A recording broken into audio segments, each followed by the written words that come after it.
Monday, the Defense Department spokesperson. Hello, YouTube. It is Tuesday, April 4th, 12:09 a.m. Oh, man, I overslept big time. In fact, at 12:09, I'm going to be doing good to get to work before the end of the,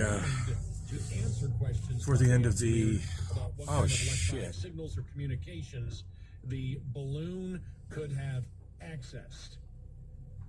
Oh, shit.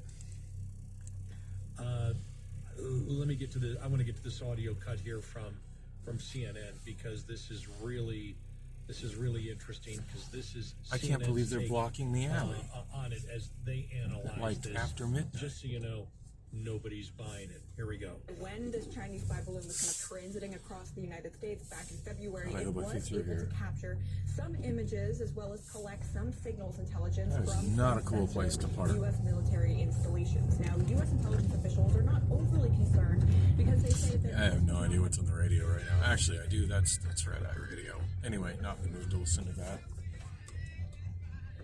Oh, I love this song.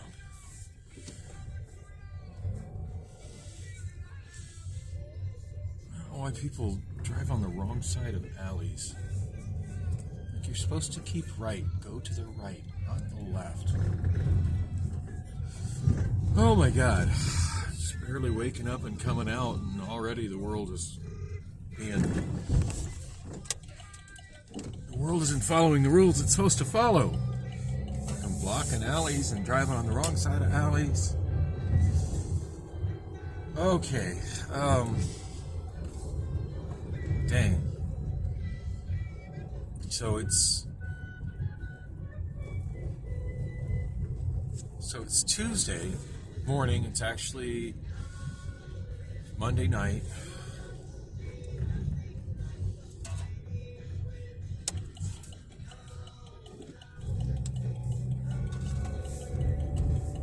I know I need to go to work, but I'm like really fuzzy on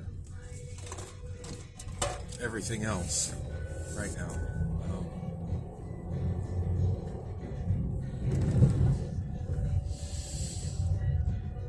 So I remember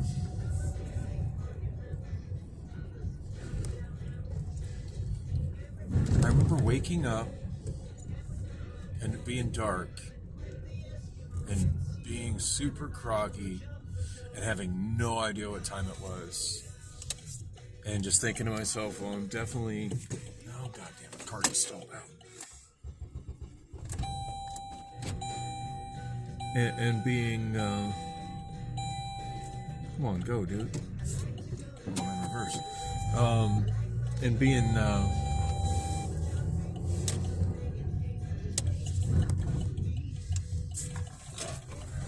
so I remember being super tired and it being dark and definitely realizing that I was late for work and I'd overslept. And so I'm reaching around trying to find my iPhone to see what time it was, or at least my Obamaphone, one of them, figure out what the hell time it was.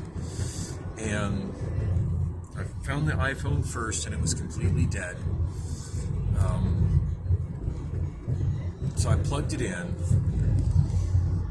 and then I reached around and it took me a bit longer to find the Obamaphone, but I eventually found it. And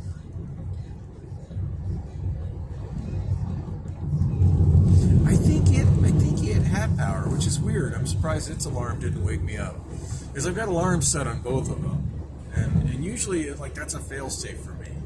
That if I do forget to plug one of them in, or one of them where the alarm doesn't go on, like usually the other one will wake me up. But yeah, I think I found the Obamaphone. I saw what time it was.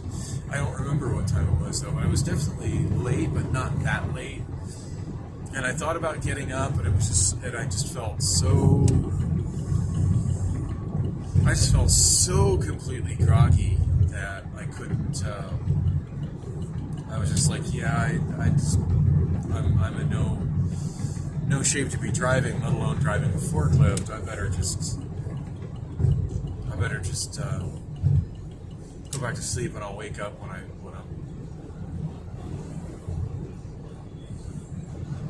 a little more rested and functional. and that kind of brought me to here. Yeah, I want to say I woke up probably about 11:30, so I've been up a little bit. Just checking messages on YouTube, checking my email.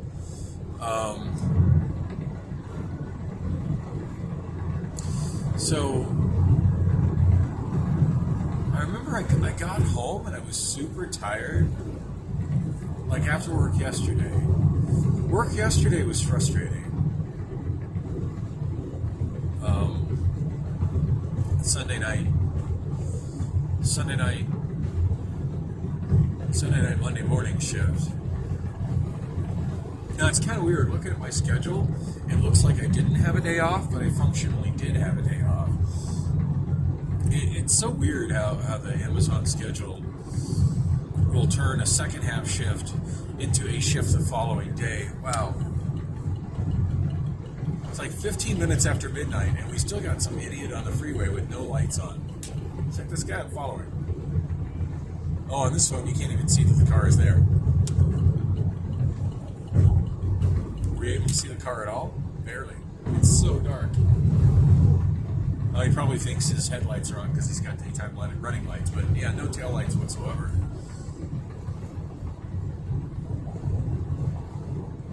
Maybe daytime running taillights need to become a thing too for all the idiots that can't remember to turn their shit on.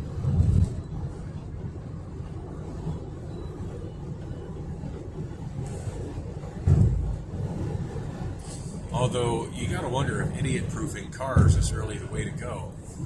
Like, maybe instead, if some kind of public policy prevented people who are that stupid from driving, maybe we'd have safer roads.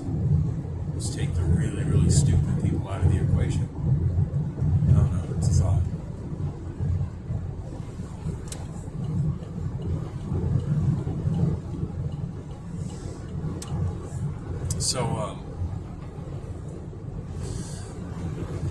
So yeah, to look at my schedule, I didn't have a day off. It shows me scheduled for a shift on Saturday, then it shows me scheduled for a shift on Sunday. But my Saturday shift was 12:30 a.m. to 5:30 a.m. And then my Sunday shift was 7 p.m. to 5:30 a.m. So in actuality, I did have a day off, a full shift that I wasn't at work, and that would have been Saturday night, Sunday morning.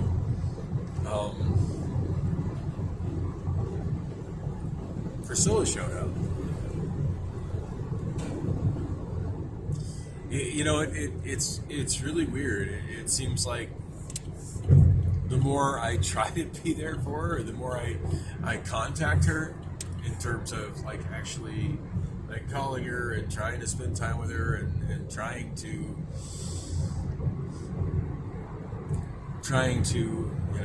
have physical relations and it seems like that just results in nothingness and disappointment and being denied. But if I just straight up ignore her, like don't respond to her, don't answer her calls, don't respond to her texts, just like either just completely withdraw into myself, which I've been doing a lot of,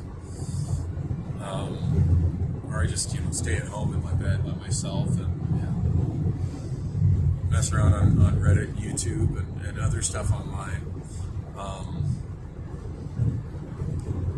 I just completely isolate by myself. Whether I either do that or whether I try to go out with other friends or with other women,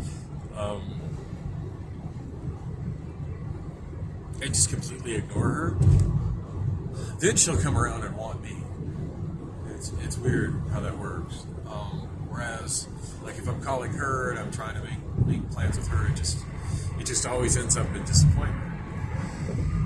So, that said, Saturday night was not disappointment. I didn't make any plans for Saturday night. Saturday in the daytime, I don't remember it very clearly. I feel like I mostly worked on my vlog, but not a whole lot. I'm totally caught up on uploading, finally.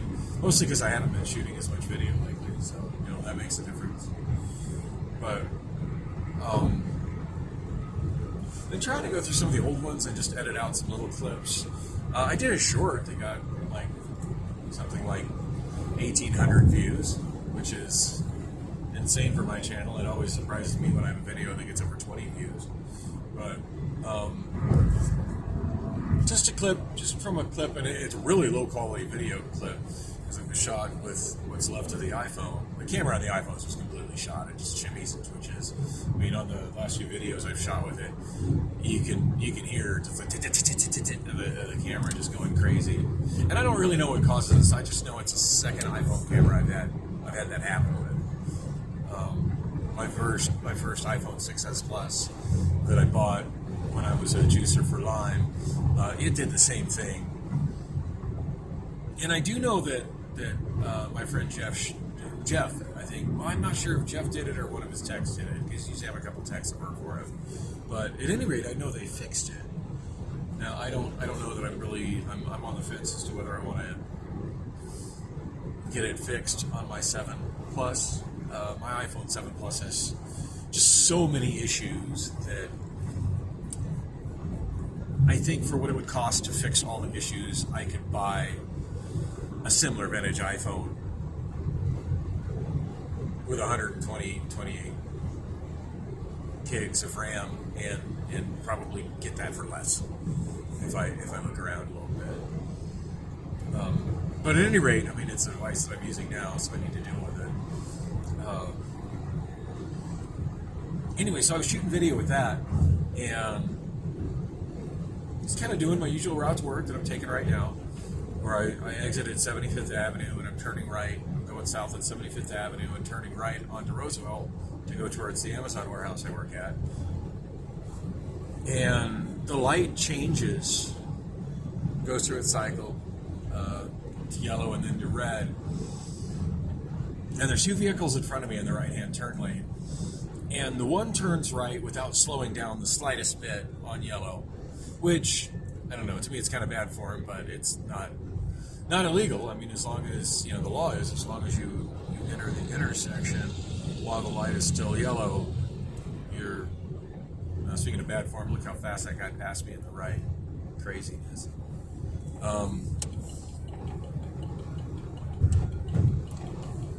Really dangerous to be coming up behind big trucks like that Penske truck, like that. Penske trucks have so little visibility to the right.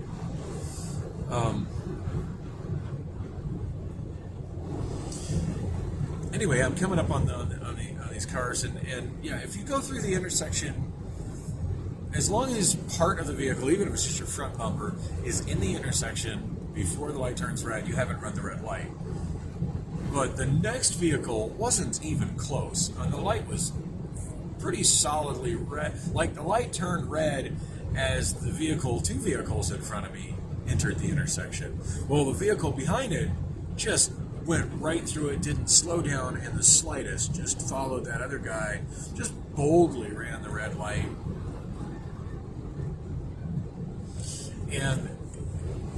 And I've posted short clips of people running red lights before.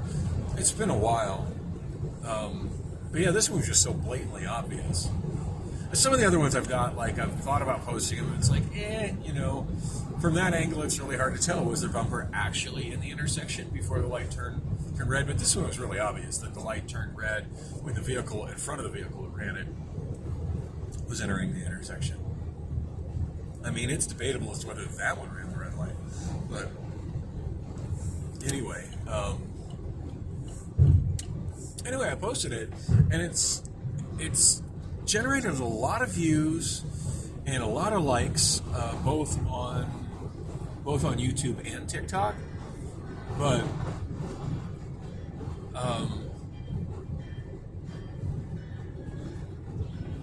I hate that I can't read this sign until I get right up on it.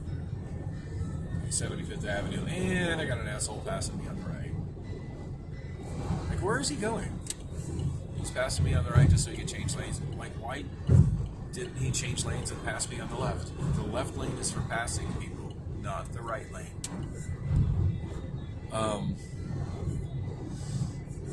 So yeah, a lot of likes and a lot of views on both YouTube and TikTok. I'm not sure how many views it got on Snapchat. I posted it on Snapchat as well, but Snapchat's kind of a different animal. I mean, the only people I think that ever see my videos on Snapchat are people that actually have me as friends on Snapchat. And it seems like a lot of the people that are my so-called friends on Snapchat don't really watch my things that I post on there anymore, so whatever. Not a big deal, but for as infrequently as I post on TikTok, it does amaze me that I get the little bit I post gets as many views as it does there. Anyway, I'm coming up on the intersection where the guy ran the red light, by the way. Anyway, there were only 3 comments that were left, and all 3 of them seem to be coming from the angle like I'm an idiot for thinking that that's a bad thing to do, like defending him running the red light. It's like, oh, like you've never heard of right on red? It's like, that's not how right on red works. At least not how it's supposed to work. I mean, yeah, you can turn right on red in the United States. It's generally, from what I've read, completely illegal. Oh, I got a green light anyway. But it's completely, from what I've read, it's been completely outlawed in Europe for pedestrian safety reasons. But yeah, when you turn right on red, you're supposed to come to a full and a complete stop. Look for cross traffic. Look for pedestrians. And then go once you've asserted that the intersection is clear. This guy didn't even slow down. But yeah, it's weird. I get 3 comments like defending, like I'm the idiot for thinking that that's the wrong thing to do. Anyway, it looks like I made it to work on time. It's 12:21 on my clock, so that means 12:26. As long as I get clocked in by 12:35, I'm good. So at this point, I assume they're going to have me drive. The turnover with forklift drivers and outbound has been absolutely ridiculous. There was an incident last night involving, oh my God, one of my favorite guys that I work with, and I'm totally forgetting his name. And normally he wouldn't even work on a Sunday night, but he was there because of they called MET, mandatory extra time. So it was his MET shift last night, and I could tell he was tired and didn't want to be there. So that I feel really bad for him. You know, it's killing me that I'm forgetting his name, and that'll come back to me. But anyway, at one point I was doing the TDR, closing a trailer, closing dock 126, and I encountered a problem I've never had before. Now, I've had times where I've tried to use the dock lock and it didn't latch onto the trailer, and there's this whole procedure where I have to call a manager to come and do the key override, and then there's this whole thing where I have to get a spotter and go outside and basically manually do a whole bunch of stuff so the trailer can't just pull away, since at that point it's not physically locked to the dock. But this was the opposite thing that happened.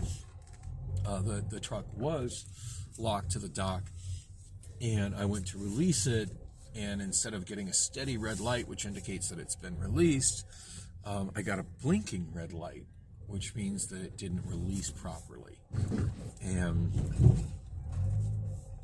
And I honestly, when that happened, I didn't know what to do because it's never happened before.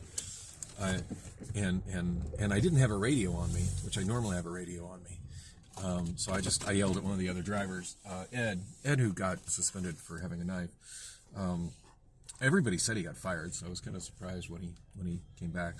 He's turned out to be actually probably one of the best new drivers we've had in ages, which doesn't surprise me. He's the homeless guy that came with a lot of forklift experience. I mentioned talking to him like right when he first got hired, and he went almost immediately into forklift driving upon getting hired, which is pretty cool. At least I think he did. Anyway, I'd love to finish this story more, but I'm here. I got to get to work. Maybe I'll finish it on the way home. Thanks for watching.